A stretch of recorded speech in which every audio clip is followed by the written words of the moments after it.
নমস্কার নমস্কার নমস্কার বন্ধুরা, আজকে চলে এসেছি খিচুড়ি একটি দারুণ রেসিপি নিয়ে। খুব মজাদার দেখতে লাগছে না? সত্যি করে খুব মজার কিন্তু এই রেসিপিটি। শুধুমাত্র প্রেসার কুকারেই বসিয়ে ঝটপট করে বাড়িতে বানিয়ে ফেলেন খিচুড়ি। এখন কোনো তো ওয়েদারের কোনো চেঞ্জ হচ্ছে, ওয়েদারের কোনো গ্যারেন্টি নেই, যে কোনো দিন রোদ, যে কোনো দিন বৃষ্টি। তো বৃষ্টি ওয়েদার হলেই কিন্তু মিস করবে না খিচুড়িটা বানাতে। চলুন, প্রথমেই কিন্তু আলুগুলো দেখতেই পেলেন ভালো করে কিন্তু ভেজে নিলাম। ভালো করে ভেজে নিয়ে তুলে রেখেছি। তারপরে দিয়ে দিতে হবে একটা প্রেসার কুকারে নিয়ে নিতে হবে কিন্তু ধুয়ে রাখা কিন্তু ভালো করে চাল আর মসুর ডাল আর মুগের ডাল। আমি এখানে দু রকম ডাল ব্যবহার করেছি, আপনারা চাইলে কিন্তু যে কোনো এক রকমও কিন্তু ব্যবহার করতে পারেন। দু রকম ডালটা ব্যবহার করলে কিন্তু খেতে খুব ভালো লাগে, আমার পার্সোনালি সেইটাই মনে হয়, তাই আপনাদের সঙ্গে এইভাবেই কিন্তু শেয়ার করছি। তারপরে ভেজে রাখা আলুটা দিয়ে জল দিয়ে পরিমাণ মতন জল দিয়ে আমি কিন্তু ভালো করে চালের সঙ্গে আলুর সঙ্গে মেশামেশি করে দিয়ে প্রেসার কুকারটা চাপা দিয়ে সিটি দিয়েই কিন্তু একদম সেদ্ধ করতে বসিয়ে দিলাম গ্যাসেতে। তারপরে এখানে চিকেনের কিমাটা দেখাচ্ছি যে কতটা ঠিক ছোটো ছোটো করে কিমা করতে হবে।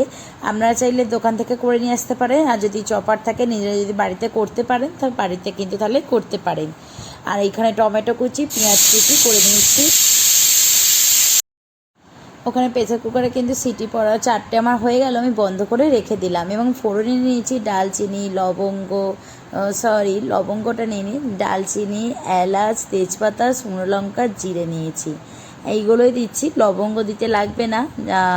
ডালচিনি, এলাচ, তেজপাতা, শুকনো লঙ্কা আর গোটা জিরে, ব্যাস এতগুলোই কিন্তু নিয়েছি বন্ধুরা। ব্যাস এবার নিয়ে ভালো করে কিন্তু ভেজে নিলাম। ভেজে নেওয়ার পরেই কিন্তু দিয়ে দিলাম কিন্তু কুচিয়ে রাখা পেঁয়াজগুলো লম্বা লম্বা করে ভালো করে একদম সরু করে কুচিয়ে নিয়েছি। ব্যাস কুচিয়ে নিয়ে এরপর একটু কিন্তু লবণ দিয়ে দেবো। লবণ দিলে পেঁয়াজটা কিন্তু খুব তাড়াতাড়ি ভাজা হয়ে যাবে আর তাড়াতাড়ি নরমও হয়ে যাবে, তাই তাড়াতাড়ি কিন্তু ভাজাটাও হয়ে যাবে, আমার সময়টাও কিন্তু অনেকটা কম লাগবে। শুধুমাত্র প্রেসার কুকারেতেই এই খিচুড়ি রেসিপিটা একবার বানিয়ে দেখবেন, অসম্ভব সুন্দর হয় খেতে। আর আমরা বেশি মানে ঝোল মতন টাইপের ওই রকম খিচুড়ি পছন্দ করি না, খিচুড়ির একটু গামাখা হবে সেরকম পছন্দ করিতে, সেইটাই আপনাদের সঙ্গে আজকে শেয়ার করছি। এখানে দিয়ে দিলাম লবণটা দিয়ে দিলাম। লবণটা দিয়েও পেঁয়াজটা নিয়ে আমি নাড়াচাড়া করে নিলাম। আর ওইদিকে আমি আদা রসুনটা পেস্ট করে নেব। বেশি কিছু দেব না, এই সিম্পলভাবেই খিচুড়িটা রান্না করব। আর সবজি দেব না, যেহেতু এই সময়টা করে সেরকম সবজি না দিয়ে এইভাবে কিন্তু চিকেন কিমাতে এইভাবে শুধু বানিয়ে দেখবেন, খেতে কিন্তু অনেক সুন্দর এবং খুব সুস্বাদু হয়। এরপর পেঁয়াজটা লাল করে ভালো করে ভাজা হয়ে যাওয়ার পরে দিয়ে দিলাম কিন্তু রসুন বাটাটাও ভালো করে কিন্তু পেঁয়াজের সঙ্গে আমি ভেজে নিচ্ছি। রসুন থেকে একটা কাঁচা গন্ধ নাকে গেলেই তখন বুঝবেন যে রসুন ভাজাটা কিন্তু আমাদের হয়ে গেছে। জোরে 1 থেকে 2 মিনিটের মতনই নাড়াচাড়া করে নিলাম। তারপর দিয়ে দিলাম টমেটো কুচি আর মিডিয়ামের গ্যাস ফ্লেমটা আমি রেখে দিয়েছি। বন্ধুদের কাছে একটা অনুরোধ, যদি রান্নাটা একটু হলেও ভালো লেগে থাকে তাহলে একটি লাইক আর একটি ছোটো কমেন্ট করে জানাবেন যে হ্যাঁ বন্ধু, আমার রান্নাটা কিন্তু খুব পছন্দ হয়েছে। দিয়ে দিলাম তারপরে আদা বাটাটা। প্রথমে তো রসুন বাটা দিয়ে দিয়েছিলাম, তারপর কিন্তু আদা বাটাটাও দিয়ে দিলাম। এইভাবে কিন্তু রান্না করবেন, এইভাবে আমাদের গ্রামাঞ্চলে কিন্তু এইভাবেই রান্না হয়ে থাকে। জানি না মানে অনেকের বাড়িতে এইরকম হয় কিনা, তবে যাদের না হয়ে থাকে, যারা না খান, তারা একবার হলে এইভাবে অনুরোধ রইল বন্ধুদের কাছে, আপনাদের কাছে, যে একবার হলে এইভাবে কিন্তু বানিয়ে দেখতে পারেন, খেতে কিন্তু খুব ভালো লাগে। তারপরে টমেটোটা একটুখানি কষিয়ে নেওয়ার পরেই দিয়ে দিলাম কিন্তু চিকেনের কিমার সাথে এবার কিন্তু সমস্ত কিছুর সঙ্গে ভালো করে একটুখানি মিশিয়ে নেড়ে চেড়ে নিচ্ছি। এরপর এই গুঁড়ো মশলাগুলো কিন্তু অ্যাড করব।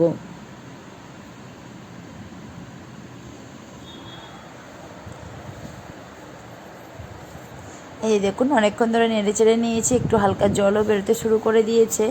এবার দিয়ে দিলাম কিন্তু লঙ্কার গুঁড়ো দিয়ে দেওয়ার পরে দিয়ে দেবো কিন্তু হলুদ গুঁড়ো, লবণ, জিরে গুঁড়ো, ধনে গুঁড়ো, এগুলো কিন্তু দিয়ে দেবো। জিরে গুঁড়ো দিলাম, ধনে গুঁড়ো দিলাম। তারপরে অল্প একটু জল দিয়ে কিন্তু মাংসটা ভালো করে কষিয়ে নেব।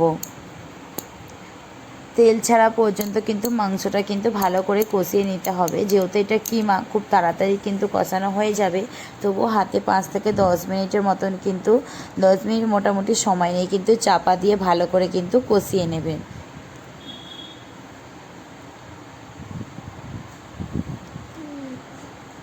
এটা খেতে কিন্তু বন্ধুরা খুব সুন্দর হয়। চিকেন কিমা দিয়ে কিন্তু খিচুড়ি খেতে কিন্তু খুব ভালো লাগে। সাথে একটু যদি ডিমের অমলেট কিংবা পাঁপড় ভাজা হয়, তো আজকে ডিমের অমলেট আর করবো না, শুধুমাত্র পাঁপড়েই ভাজবো। তো পাঁপড় ভাজা দিয়ে খেতে কিন্তু খুব সুন্দর দারুণ লাগবে। দেখুন কত সুন্দর কালারটাও এসেছে, কত সুন্দর কিন্তু দেখতেও লাগছে।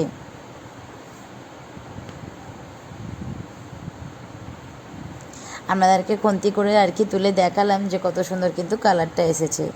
আর এই দিকেও চাপা দিয়ে দিলাম চিকেনটা আর কি।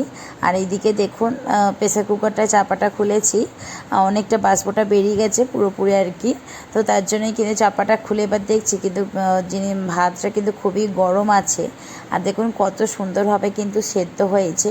এবারে এতে একটু জল দিতে লাগবে, কারণ জলটাই একেবারে পুরোপুরি টেনে নিয়েছে দেখুন। এবার দেখুন তেল কতটা সুন্দরভাবে কিন্তু তেল ছেড়ে দিয়েছে, কত মজার আর লোভনীয় দেখতে লাগছে। এবার তেল ছেড়ে দিয়েছে, আর কিছুক্ষণ কষিয়ে কিন্তু প্রেসার কুকারে দিয়ে দেবো। এবার সামান্য জল দেবো, জল দিয়ে কিন্তু ভালো করে সেদ্ধ করে নিতে হবে। যে কোনো জিনিস কিন্তু রান্না করতে গেলে আমরা যদি কষা সঙ্গে সঙ্গে খাই তাহলে এইভাবে খাবেন, ঠিক আছে। আর যদি অনেকক্ষণ পর খান তাহলে কিন্তু অবশ্যই জল দিয়ে সেদ্ধ করবেন। কেন বলুন তো, জল দিয়ে না সেদ্ধ করলে কিন্তু কাঁচা কাঁচা মতন পরে কিন্তু শক্ত শক্ত খুব খেতে লাগে। তাই আমরা জল দিয়ে পুরো একটু সেদ্ধ করে নিয়েছি, 10 মিনিটের মতন হালকা জল দিয়ে কিন্তু চাপা দিয়ে রেখেছিলাম। তারপরেই কিন্তু পুরো একদম জলটা টেনে নিয়েছে। টেনে নেওয়ার পরেই কিন্তু কুকারেও তো কিন্তু সামান্য জল দিয়েছি। জল দেওয়ার পরে ওই যে চিকেন কিমাটা পুরোপুরি রেডি হয়ে গেছে, ওইটা দিয়ে দিলাম। আর এখানেও দেখুন কড়াতে সামান্য একটুখানি জল দিয়ে যে মশলাটা লেগে আছে, সেই মশলাটা ধুয়ে কিন্তু ভালো করে যে খুন্তির সাহায্যে জলের সঙ্গে মিশিয়ে নিয়ে আর ওই যে প্রেসার কুকারেতে কিন্তু দিয়ে দেবো।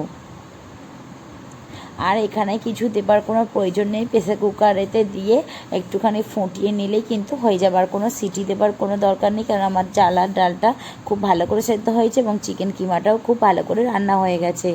এরপর কিন্তু এই যে দেখুন মিশিয়ে নিচ্ছি। এবার কিন্তু ফুটে উঠলে গ্যাসের ফ্লেমটা কিন্তু অফ করে দিয়ে ওপর থেকে ধনেপাতা কুচি ছড়া দিয়ে কিন্তু আর একটু ঘিও দিতে পারেন, ছড়া দিয়ে নামিয়ে নেবেন গরম গরম চিকেন কিমা দিয়ে খিচুড়ি। আমাদের কাছে ঘিটা আছে কিন্তু ধনেপাতাটা অ্যাভেলেবেল নেই, তাই ধনেপাতাটা আর কি দিলাম না। চাইলে কিন্তু আপনারা কিন্তু দিয়ে দেবেন।